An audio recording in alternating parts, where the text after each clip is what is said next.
Hello everyone. You are listening to this audiobook on channel Voice for Purpose by NSS IT Bombay. The Man Who Knew Too Much by G.K. Chesterton.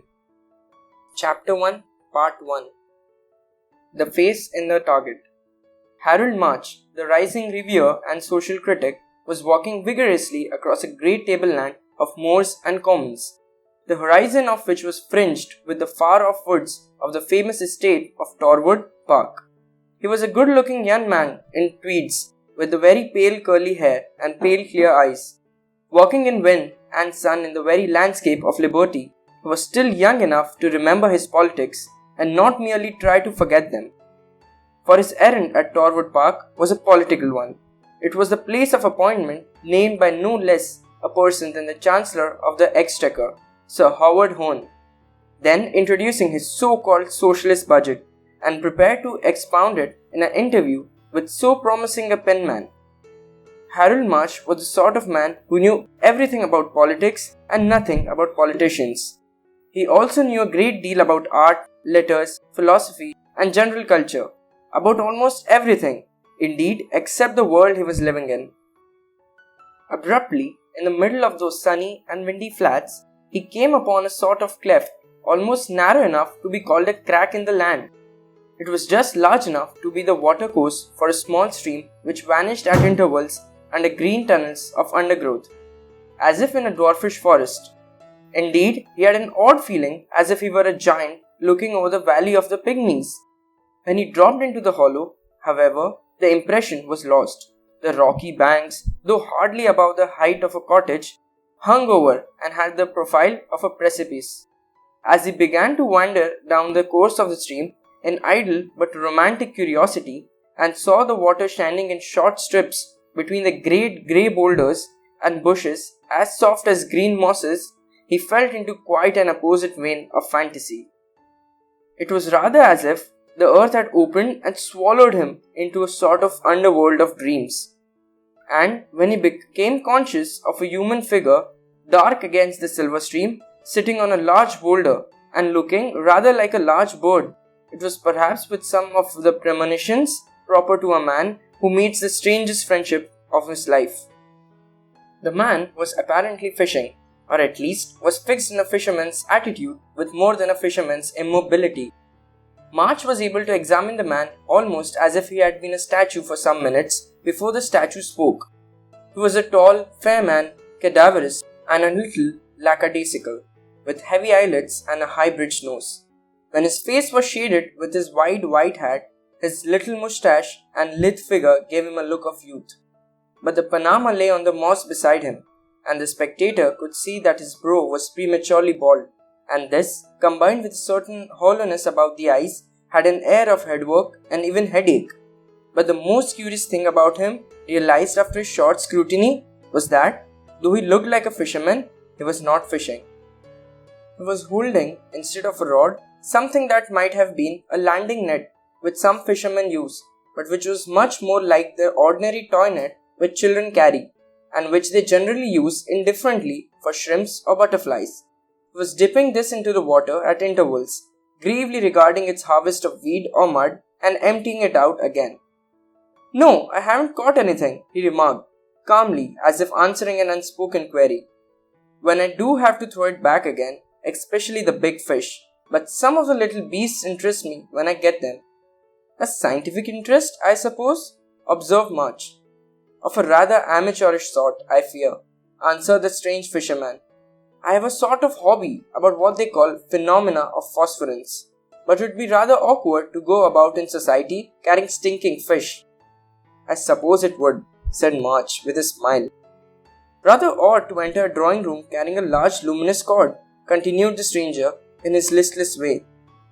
"How quaint it would be if one could carry it about like a lantern, or have little sprats for candles. Some of the sea beasts would be really very pretty like lampshades, the blue sea snail that glitters all over like starlight, and some of the red starfish really shine like red stars. But, naturally, I'm not looking for them here." March thought of asking him what he was looking for, but feeling unequal to a technical discussion, at least as deep as the deep-sea fishes, he returned to more ordinary topics. Delightful sort of hole this is, he said. This little dell and river here, it's like those places Stevenson talks about, where something ought to happen. I know, answered the other. I think it's because the place itself, so to speak, seems to happen and not merely to exist. Perhaps that's what old Picasso and some of the Cubists are trying to express by angles and jagged lines. Look at that wall with low cliffs that juts forward just at right angles to the slope of a turf sweeping up to it. That's like a silent collision. It's like a breaker and the backwash of a wave. March looked at the low-browed crag overhanging the green slope and nodded. He was interested in a man who turned so easily from the technicalities of science to those of art, and asked him if he admired the new angular artists. As I feel it, the Cubists are not Cubist enough, replied the stranger. I mean, they are not thick enough. By making things mathematical, they make them thin. Take the living lines out of that landscape, simplify it to a right angle, and you flatten it out to mere diagram on paper. Diagrams have their own beauty, but it is of just the other sort. They stand for the unalterable things, the calm, eternal mathematical sort of truths, what somebody calls the white radiance of... He stopped, and before the next word came something that had happened almost too quickly and completely to be realized. From behind the overhanging rock came a noise and rush like that of a railway train, and a great motor car appeared.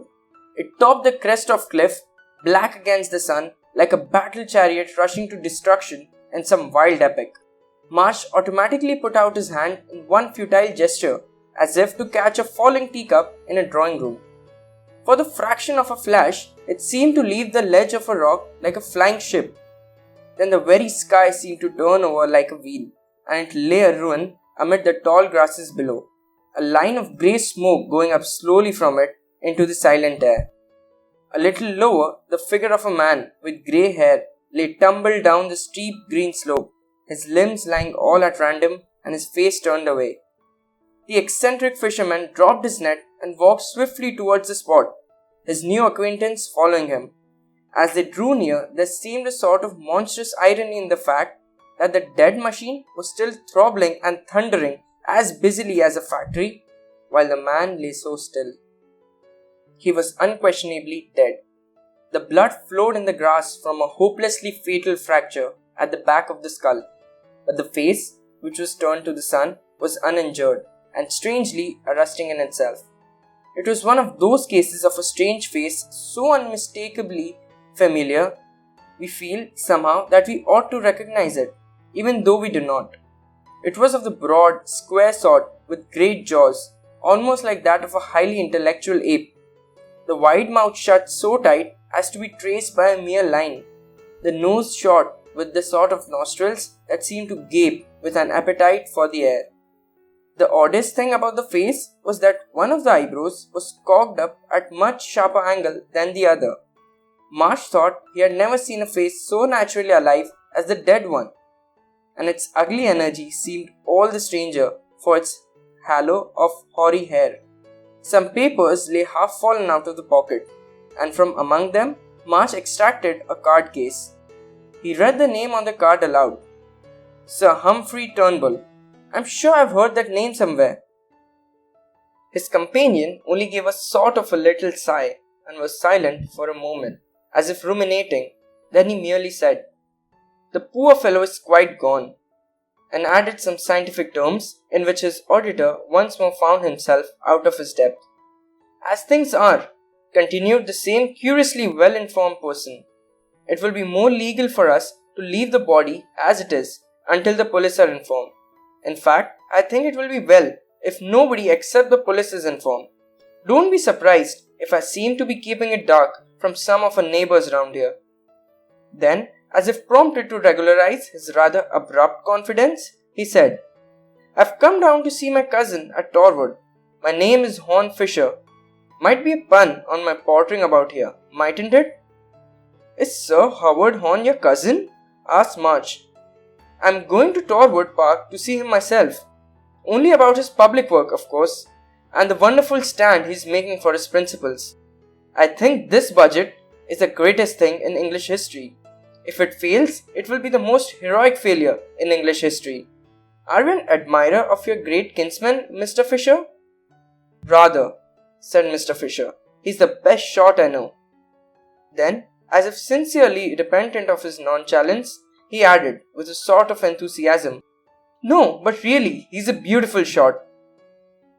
As if fired by his own words, he took a sort of leap at the ledges of the rock above him and scaled them with a sudden agility in startling contrast to his general lassitude. He had stood for some seconds on the headland above, with his aquiline profile under the Panama hat relieved against the sky and peering over the countryside before his companion had collected himself sufficiently to scramble up after him. The level above was a stretch of common turf on which the tracks of the fated car were ploughed plainly enough, but the brink of it was broken as with rocky teeth. Broken boulders of all shapes and sizes lay near the edge.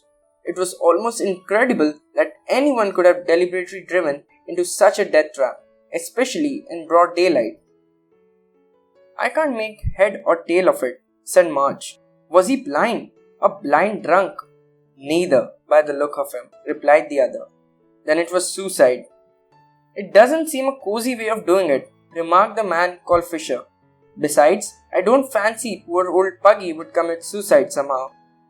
Poor old who? Inquired the wondering journalist. Did you know this unfortunate man?